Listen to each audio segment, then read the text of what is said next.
With great comics come great inspiration. Welcome to Watch Mojo, and today we'll be counting down our picks for the 10 Spider-Man movie moments ripped from the comics. For this list, we're looking at Peter Parker's most iconic movie moments taken directly from the comic page. Due to the nature of some of these entries, a spoiler warning is now in effect for every Spider-Man film. Number 10, Ben Parker's death, Spider-Man and the Amazing Spider-Man. Peter. Over here, Uncle Ben.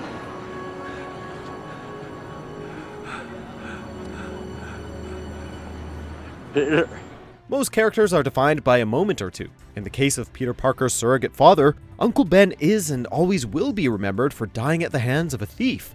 Be it Sam Raimi's Spider-Man or 2012's Amazing Spider-Man, both movies recreate Uncle Ben's death from the comics. Although a couple of minor details are changed, all three versions involve a spiteful Peter allowing a criminal to escape, who winds up murdering Uncle Ben. Along with following similar chains of events, each iteration sees Peter ultimately learning that with great power comes great responsibility. Uncle Ben! Call an ambulance! Someone call an ambulance! Uncle Ben! Number 9. Tony gives Peter a new suit. Captain America Civil War and Spider-Man Homecoming. You're in dire need of an upgrade. Systemic, top to bottom. The MCU's Peter Parker regards Tony as a mentor, which is not fully representative of the pair's dynamic in the comics. During 2006 Civil War storyline, Peter initially sides with Tony and is rewarded with a cool Iron Spider suit, which makes an appearance at the end of Spider-Man Homecoming and is seen throughout Infinity War and Endgame. While movie Peter rejects the costume, Homecoming's main suit is also a Stark production given to Peter during the MCU's Civil War and features many of the same gimmicks as the comic's Iron Spider uniform, with both outfits allowing Tony to monitor the wall crawler. In some ways, both Civil War and Homecoming simultaneously honors and subverts expectations regarding Tony Stark's Spider-Man suit. Come on, man, I don't need training wheels. I'm sick of him treating me like a kid all the time. It's not cool. But you are a kid. Yeah, a kid who can stop a bus with his bare hands. Number 8. Bridge Fight, Spider-Man. Spider-Man! This is why only fools are heroes. Because you never know when some lunatic will come along with the sadistic choice. 2002's Spider-Man is a landmark release in the superhero movie genre, so it is fitting that Sam Raimi's blockbuster tributes one of the most important Spider-Man moments of all time. Published in 1973, the night Gwen Stacy died marks a rare early instance when Spider-Man fails to save the day. Replacing Stacy with Mary Jane, Raimi's movie has Spider-Man and Green Goblin once again fighting on a bridge as Peter's main love interest hangs in the balance. Luckily for Mary Jane's neck, things work out differently in the movie than they did for Gwen Stacy in the comics. Number 7. Aunt May catches Peter changing, Spider-Man Homecoming.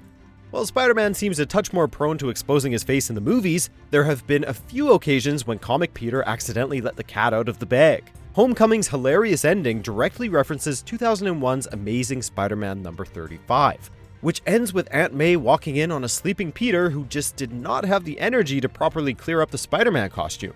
In the comic, Peter at least has the excuse of being utterly exhausted, but the same cannot be said about the movie version. As a teenager, Peter should really comprehend the importance of locking the door.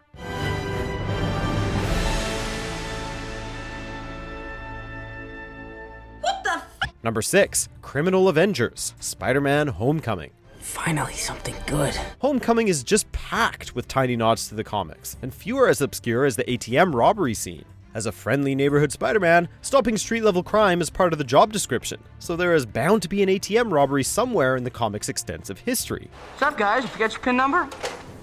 Whoa, you're the Avengers! What are you guys doing here? Rather than what is being stolen, this particular moment is memorable due to the criminal's chosen attire. While the comic storyline has practically nothing in common with Homecoming, Ultimate Spider-Man number 42 clearly inspired the movie's criminal Avengers, who proved to be rather ineffectual regardless of the medium. 911, what's your emergency?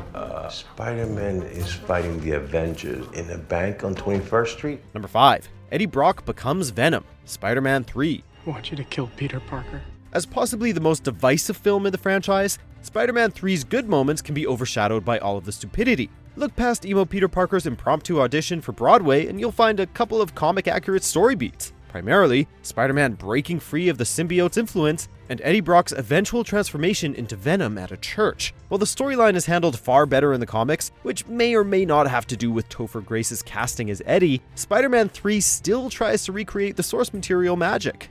A for effort.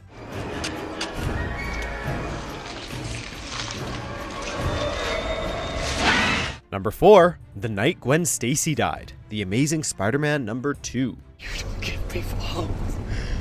You take it away. No, Harry.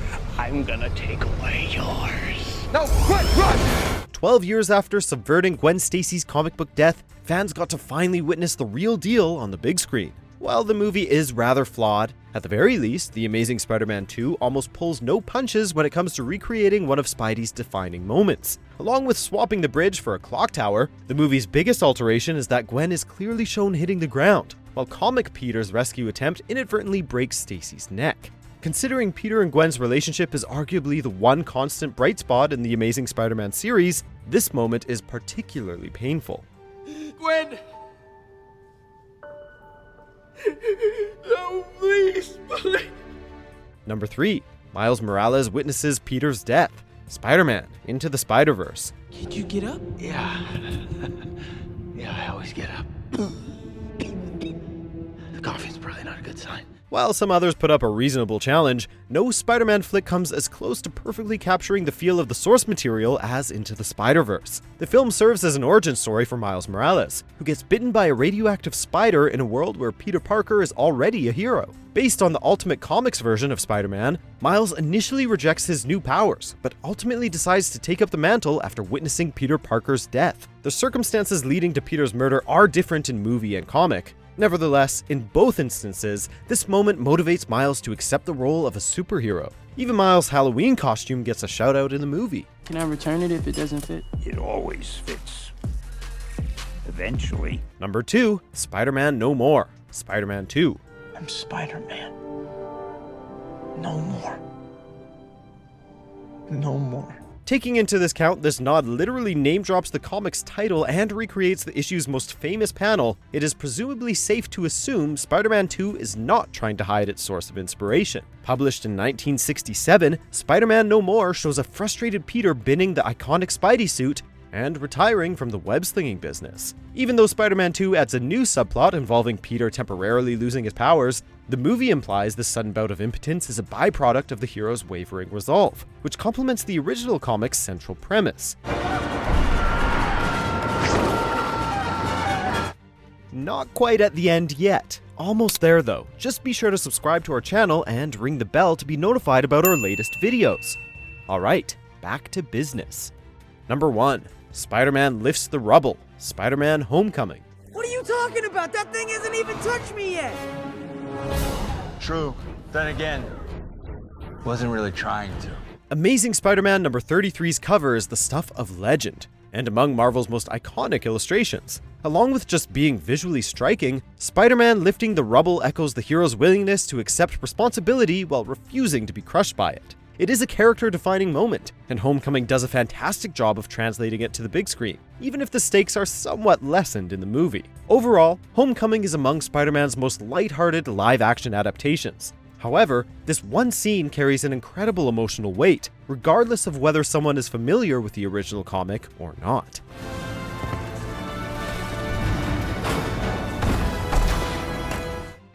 Do you agree with our picks? Check out these other great clips from WatchMojo and be sure to subscribe and ring the bell to be notified about our latest videos.